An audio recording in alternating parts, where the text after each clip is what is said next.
Et si la science, intentionnellement ou accidentellement, prouvait la véracité de la Bible? Imaginez une grande organisation scientifique découvrant des preuves concrètes qui justifient l'existence de Jésus-Christ sur cette terre.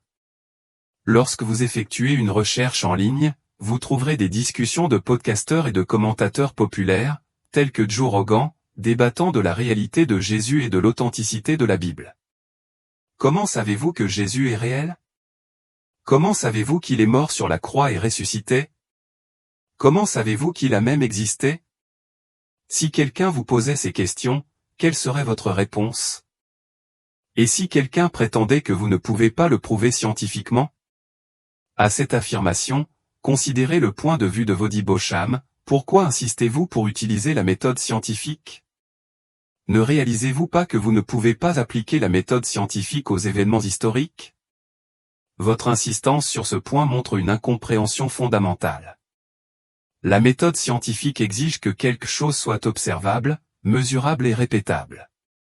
Vous ne pouvez pas l'utiliser pour prouver que George Washington a été le premier président des États-Unis, car sa présidence n'est ni observable, ni mesurable, ni répétable. Alors, au-delà de notre foi, comment pouvons-nous communiquer cela aux incroyants, aux sceptiques et à ceux qui hésitent? Comment pouvons-nous affirmer que Jésus n'est pas seulement un personnage de la Bible, mais un personnage historique qui a marché sur cette terre? Voici un point intrigant, l'étude de la NASA sur les éclipses solaires historiques fournit un lien fascinant. Il rapporte que les éclipses sont mentionnées dans les textes religieux. Par exemple, les textes chrétiens notent que la Lune s'est transformée en sang après la crucifixion de Jésus, faisant peut-être référence à une éclipse lunaire qui donne à la Lune une teinte rougeâtre.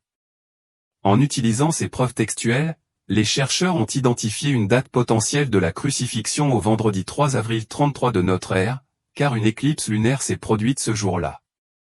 Frances, plongeons-nous dans ce que la Bible révèle dans Luc 23, 44-46. Le passage raconte un moment profond lors de la crucifixion de Jésus, il était environ la 6e heure, et il y eut des ténèbres sur toute la terre jusqu'à la 9e heure. Le soleil s'obscurcit, et le voile du temple se déchira en deux. Alors Jésus s'écria d'une voix forte, « Père, je remets mon esprit entre tes mains. » Après avoir dit cela, il expira. Considérons la scène du calvaire telle qu'elle est décrite ici.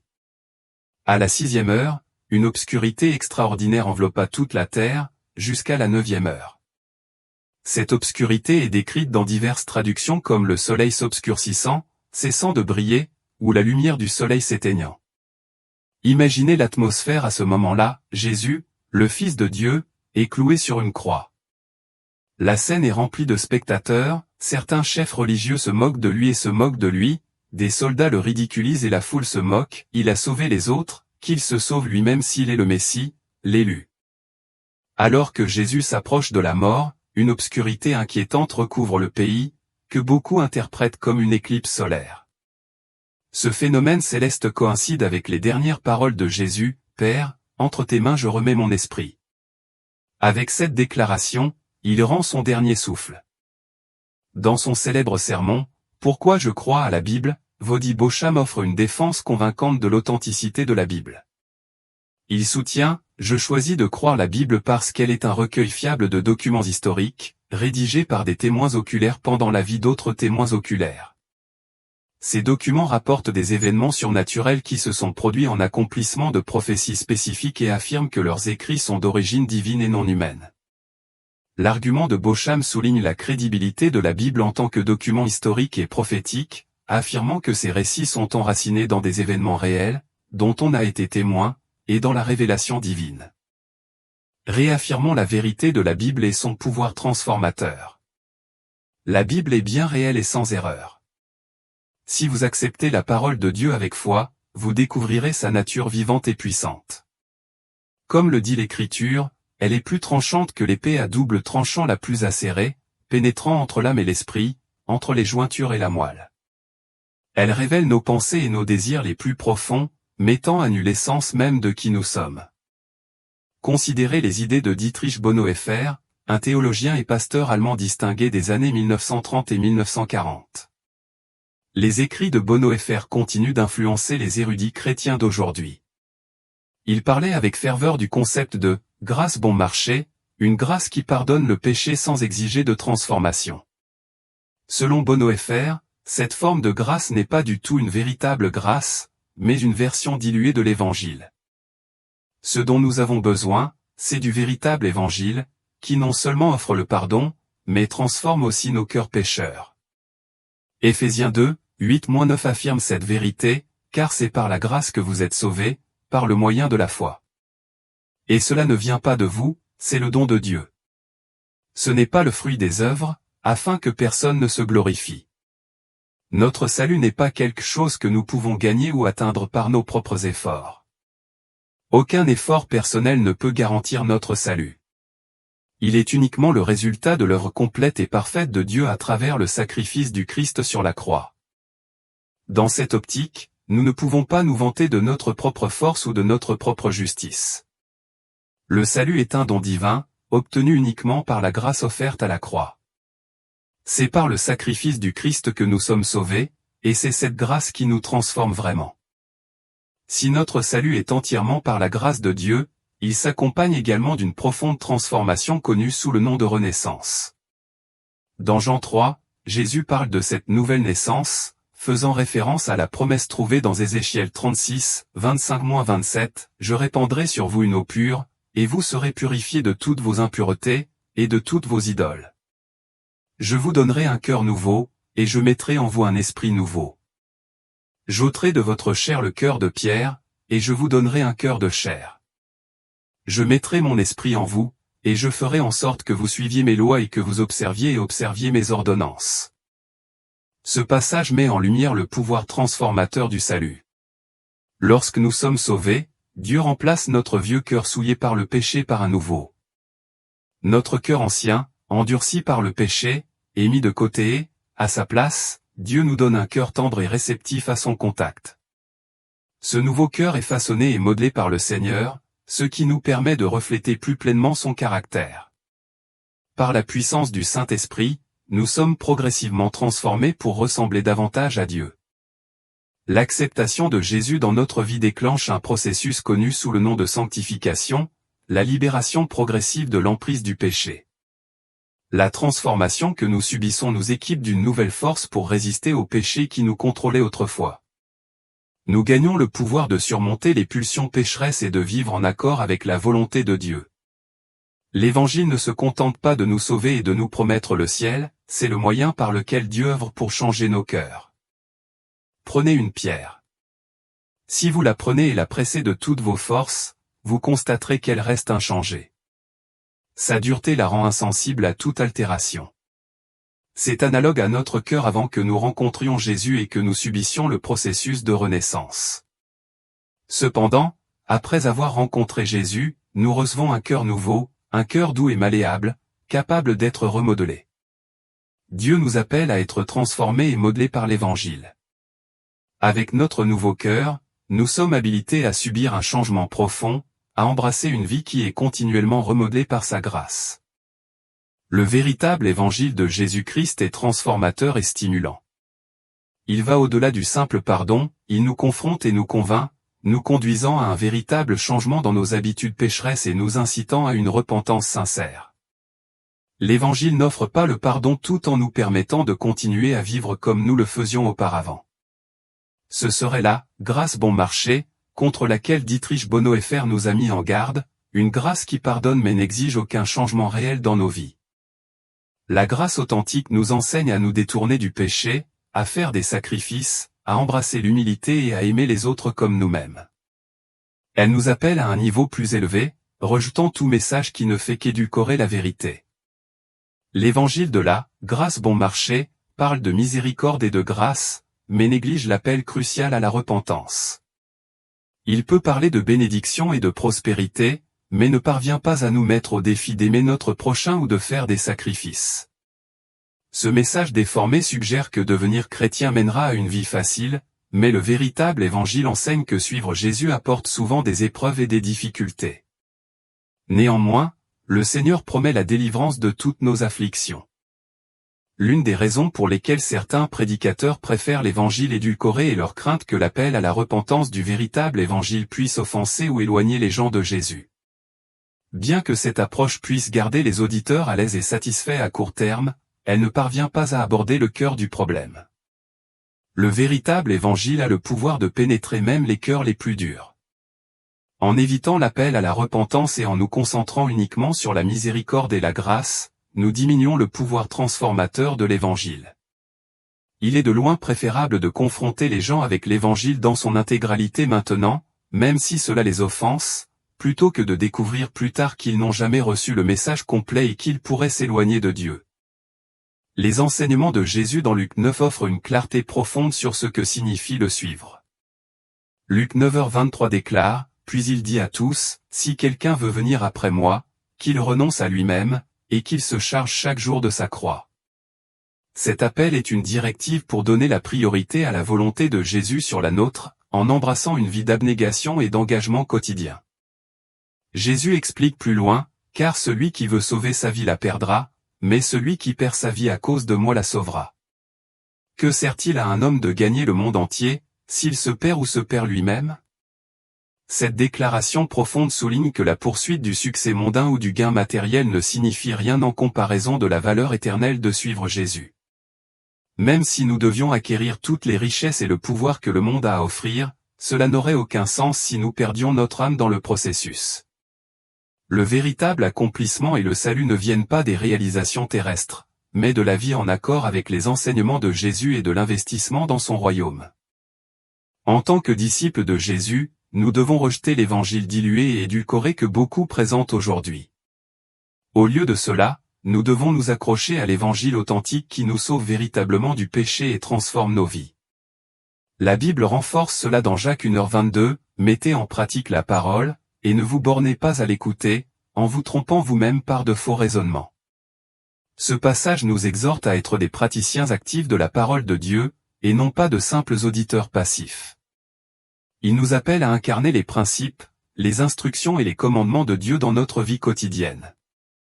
Il s'agit de démontrer notre foi par nos actions, de prouver que nous n'entendons pas seulement la parole de Dieu, mais que nous la vivons vraiment. Prouvez que vous n'êtes pas simplement des auditeurs de la parole, des gens qui entendent et connaissent même l'Écriture, mais qui ne la mettent pas en pratique. Les derniers mots de Jacques 1, 22-24 soulignent un point crucial, si vous entendez la parole mais ne la mettez pas en pratique, vous vous trompez vous-même. Il ne s'agit pas d'une tromperie extérieure de Satan ou de faux enseignants, il s'agit d'une tromperie de soi-même. Vous vous trompez vous-même si vous reconnaissez la parole de Dieu mais ne parvenez pas à la vivre. Nous associons souvent la tromperie à des sources extérieures comme le diable, l'antéchrist ou les faux prophètes. Cependant, l'auto-tromperie se produit lorsque nous connaissons la parole de Dieu mais ne l'appliquons pas à notre vie. Ce type de tromperie est insidieux car il vient de l'intérieur de nous. Il reflète un décalage entre notre connaissance et nos actions. Réfléchissez à ceci, comment pouvez-vous professer aimer le Christ si vous ne lui obéissez pas? Comment pouvez-vous prétendre vous efforcer d'être comme le Christ tout en résistant à sa volonté et à ses commandements? La traduction amplifiée de Jacques 1, 22-24 nous éclaire sur ce point, mais montrez-vous comme des pratiquants de la parole, obéissant activement et continuellement aux préceptes de Dieu, et non comme de simples auditeurs qui entendent la parole mais n'en saisissent pas le sens, et qui s'égarent eux-mêmes par des raisonnements faux et contraires à la vérité. Car si quelqu'un se contente d'écouter la parole sans y obéir, il ressemble à un homme qui regarde attentivement dans un miroir son visage naturel. Car une fois qu'il s'est regardé et s'en est allé, il oublie aussitôt à quoi il ressemblait. Ce passage utilise une puissante analogie. Une personne qui entend la parole mais n'agit pas en conséquence est semblable à quelqu'un qui examine son visage dans un miroir et oublie ensuite son apparence dès qu'il se détourne. Le miroir représente la parole de Dieu, révélant le véritable état de notre cœur et de notre vie. Si nous nous contentons de regarder mais ne changeons pas, nous sommes comme cette personne qui oublie son reflet. La vraie foi ne nécessite pas seulement d'entendre la parole, mais de la vivre activement et continuellement. Réfléchissons à la façon dont la parole de Dieu influence nos vies. L'utilisez-vous vraiment comme une lampe à vos pieds, guidant chacun de vos pas? Obéissez-vous activement à ces enseignements et les mettez-vous en pratique dans votre vie quotidienne? Pour être véritablement un pratiquant de la parole de Dieu, vous devez être prêt à affronter ces défis de front. La Bible vous poussera à grandir de manière à tester votre détermination et votre caractère. Par exemple, le commandement de « prier sans cesse » 1 Thessaloniciens 5h17 est indéniablement exigeant. Nos vies sont remplies d'emplois du temps chargés et de distractions, mais l'appel à la prière persistante nous oblige à consacrer du temps à Dieu au milieu de notre agitation quotidienne. De même, aimer son prochain comme soi-même, Marc 12h31, peut être un défi profond. Les gens mettront à l'épreuve votre patience et votre caractère, mais la parole de Dieu nous enseigne également à être patient et lent à la colère, Jacques 1h19, ce qui complique encore davantage le processus mais nous affine également.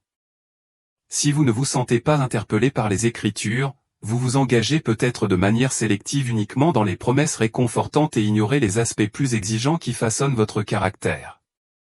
Il est important d'accepter pleinement l'intégralité de la parole de Dieu, pas seulement les parties qui vous font du bien ou qui vous rassurent. Alors, priez avec ferveur, saint. Cherchez à incarner les enseignements de la Bible dans chaque facette de votre vie. Dieu nous appelle à nous réveiller à la réalité de notre cheminement spirituel. Tout comme un conducteur qui s'égare peut manquer des panneaux de signalisation importants, nous devons nous aussi rester attentifs aux signes et aux avertissements que Dieu a fournis. Sa parole est remplie d'indicateurs qui indiquent que la fin des temps approche. Ce monde, tel que nous le connaissons, est temporaire, et c'est un message d'espoir. Le ciel, tel que décrit dans les Écritures, promet une existence de joie et de paix éternelle, exempte des larmes, du chagrin et de la souffrance qui affligent nos vies actuelles. Imaginez être pour toujours en présence du Seigneur, éloigné de tous les problèmes terrestres. Cette vision du paradis n'est pas seulement un rêve lointain, mais une réalité glorieuse qui nous attend. Hébreux 3h12 nous donne un avertissement crucial, prenez garde, frères, que personne parmi vous n'ait un cœur mauvais et incrédule, au point de se détourner du Dieu vivant. C'est un sérieux avertissement de Paul, qui nous exhorte à veiller à ce que notre cœur ne s'endurcisse pas à cause du péché ou de l'incrédulité. Un cœur qui ne veut pas faire confiance au Seigneur et s'appuyer sur lui est un cœur qui se détourne du Dieu vivant, et c'est un sujet de grande préoccupation. Pour comprendre pourquoi l'incrédulité est si préjudiciable, réfléchissons au récit de Matthieu 13.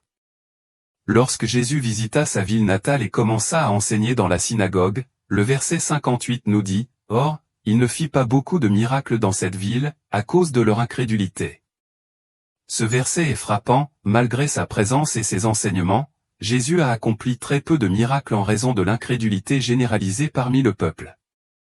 Leur manque de foi a effectivement entravé la manifestation de sa puissance. Cela démontre l'impact profond que l'incrédulité peut avoir. Cela limite notre expérience de la puissance et de la gloire de Dieu et nous empêche de rencontrer pleinement le Seigneur dans toute sa majesté.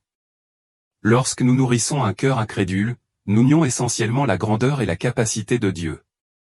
C'est pourquoi l'avertissement de Paul est si important, nous devons nous garder d'avoir un cœur fermé à la foi et à la confiance en Dieu. Pour mieux comprendre, considérons l'exemple des Israélites, qui ont vécu de première main les merveilles de la délivrance de Dieu. Ils ont été libérés de l'esclavage en Égypte et ont été témoins de miracles remarquables, la mer Rouge a été ouverte pour leur fuite, ils ont été guidés par une colonne de nuée le jour et une colonne de feu la nuit, et ils ont été nourris de la manne du ciel. Malgré ces signes incroyables de la puissance de Dieu, ils sont tombés dans la rébellion, les murmures et les plaintes contre lui. Paul nous rappelle cette leçon historique dans Hébreux 3, 15-17, comme il vient d'être dit, « Aujourd'hui, si vous entendez sa voix, n'endurcissez pas vos cœurs, comme vous l'avez fait lors de la révolte. » Qui étaient ceux qui entendirent sa voix et se révoltèrent? N'étaient-ils pas tous ceux que Moïse avait fait sortir d'Égypte? Et contre qui fut-il irrité pendant 40 ans? N'était-ce pas contre ceux qui avaient péché et dont les corps périrent dans le désert? La rébellion des Israélites, malgré leur expérience directe des miracles de Dieu, nous sert d'avertissement grave. Leur cœur s'est endurci, ce qui a conduit à leur chute finale et à la perte de l'héritage promis. La leçon est claire, même ceux qui ont été témoins de la puissance de Dieu peuvent tomber dans l'incrédulité et la rébellion. Nous devons rester vigilants, garder notre cœur ouvert et réceptif à la voix de Dieu, en évitant la dureté qui mène au péril spirituel. L'avertissement d'Hébreux 3h12 est un puissant rappel pour nous de ne pas endurcir notre cœur. Nous devons rester sensibles et réceptifs à la voix de Dieu au milieu du chaos et de la confusion de ce monde. L'Esprit du Seigneur nous appelle sans cesse, frappant à la porte de notre cœur. Un cœur endurci signifie une insensibilité à la beauté et à la gloire de Dieu, un détournement de sa direction pour poursuivre nos propres désirs égoïstes. Pourtant, dans sa miséricorde infinie, Dieu propose de transformer nos cœurs. Il est plus que capable de changer même les cœurs les plus durs, de les restaurer pour qu'ils soient en harmonie avec sa volonté et ses voies. Hébreux 2h nous donne un autre avertissement important, c'est pourquoi nous devons prêter une attention plus grande à ce que nous avons entendu, de peur de nous égarer. La traduction amplifiée ajoute de la profondeur à cet avertissement, c'est pourquoi, à cause de la révélation finale de Dieu en son Fils Jésus, et à cause de la supériorité de Jésus sur les anges, nous devons prêter une attention plus grande que jamais à ce que nous avons entendu, afin de ne pas nous éloigner de la vérité. Ce verset souligne la nécessité de la vigilance dans notre vie spirituelle. Il nous avertit de prêter une attention particulière à la vérité de Jésus-Christ et au message de l'Évangile. Dans un monde rempli d'enseignements et d'interprétations divers, nous devons faire attention à ne pas nous éloigner de la vérité fondamentale du Christ. De nombreuses voix présentent une version diluée de l'Évangile, qui met l'accent sur le réconfort et l'approbation plutôt que sur la repentance et l'engagement authentique.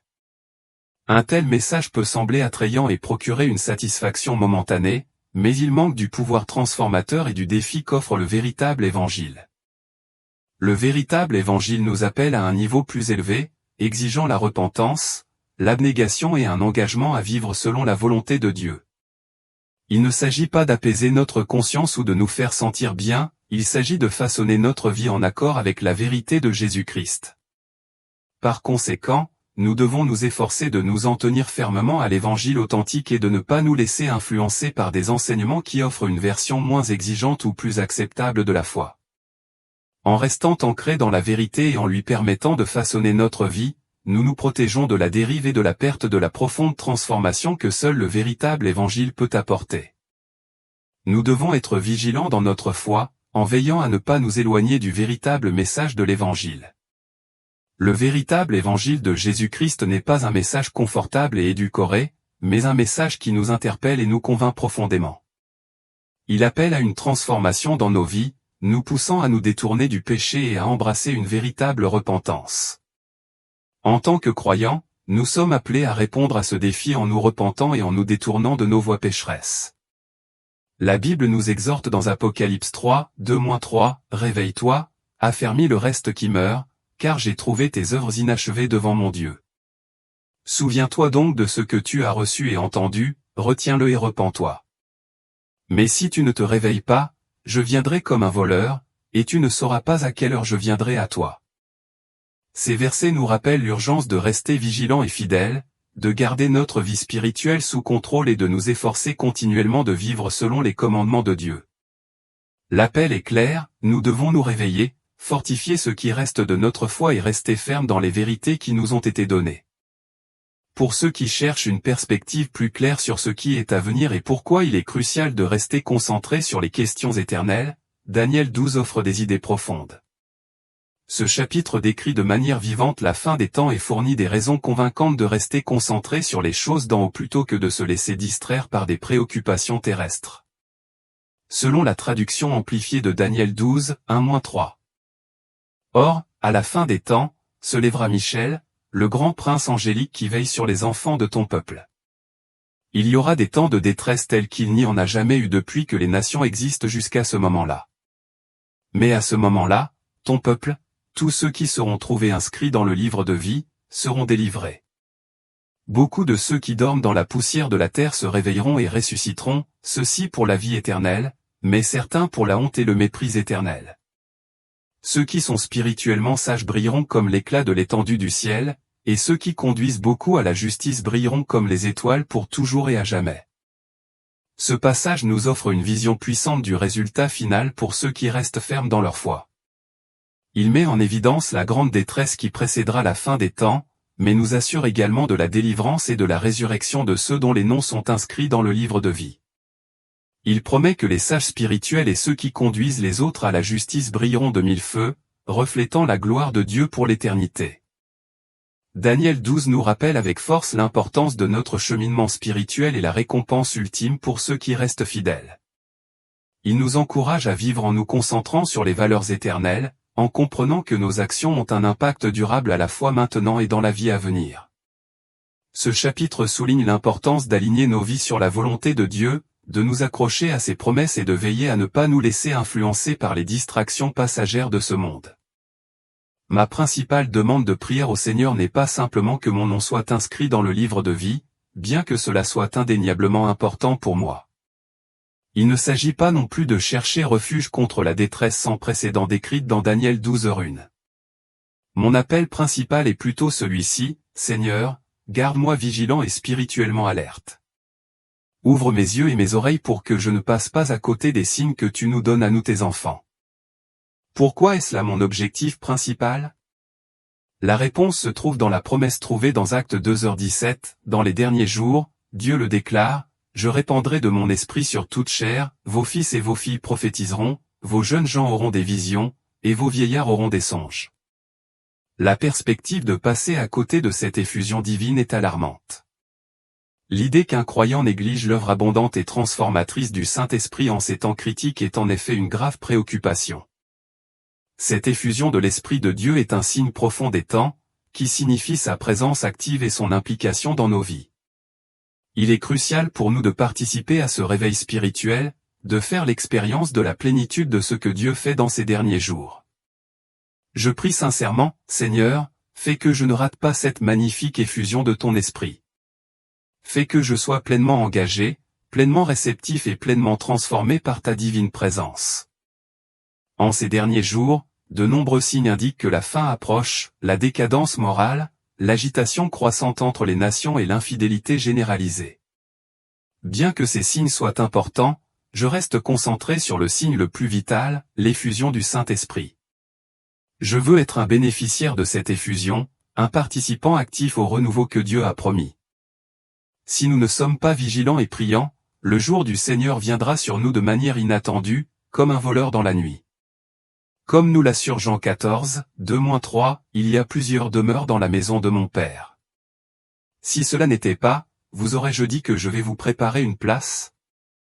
Et, lorsque je m'en serai allé, et que je vous aurai préparé une place, je reviendrai, et je vous prendrai avec moi, afin que là où je suis, vous y soyez aussi. Cette promesse de notre demeure éternelle est une source de grande espérance. Pourtant, en attendant que ce jour glorieux arrive, Dieu nous a gracieusement fourni des signes pour nous guider. Nous devons rester attentifs à ces signes, en reconnaissant qu'ils signalent la proximité de son retour. Alors, je vous demande, sur quoi vous concentrez-vous en ces derniers jours? Priez-vous et veillez-vous avec une attente sincère? Sinon, le jour du Seigneur pourrait vous surprendre. Restons tous vigilants, attentifs aux signes que Dieu a fournis et ouverts à l'effusion de son Esprit qui nous guidera à travers ces temps tumultueux. La Bible nous avertit que des individus se lèveront, prétendant être le Christ ou le Messie, mais elle nous demande de ne pas tenir compte de leurs affirmations. C'est un rappel crucial que lorsque Jésus reviendra, son arrivée sera sans équivoque et indéniable. Il n'y aura pas besoin d'annonces ou de déclarations vidéo, son retour sera un événement grandiose et universel dont tous seront témoins. Comme nous le rappelle Luc 21h9, lorsque vous entendrez parler de guerre et de troubles, ne vous effrayez pas, car il faut que ces choses arrivent premièrement, mais la fin ne viendra pas immédiatement. Les sages parmi nous resteront vigilants et perspicaces, reconnaissant les signes des temps grâce à une étude assidue de la parole de Dieu. Ils seront préparés et vigilants, sachant que les événements qui se déroulent correspondent à la prophétie biblique. Cependant, les insensés seront pris au dépourvu, inconscients de ces signes en raison de leur ignorance et de leur manque de perspicacité spirituelle. Par conséquent, prions sincèrement pour la sagesse, chers saints. Nous sommes appelés à être sages et perspicaces en ces temps critiques. Il est impératif que nous restions remplis du Saint-Esprit et guidés par sa direction. Préparons nos vies, restons toujours prêts et vigilants, anticipant avec impatience l'accomplissement de la promesse de notre Seigneur et Sauveur Jésus-Christ.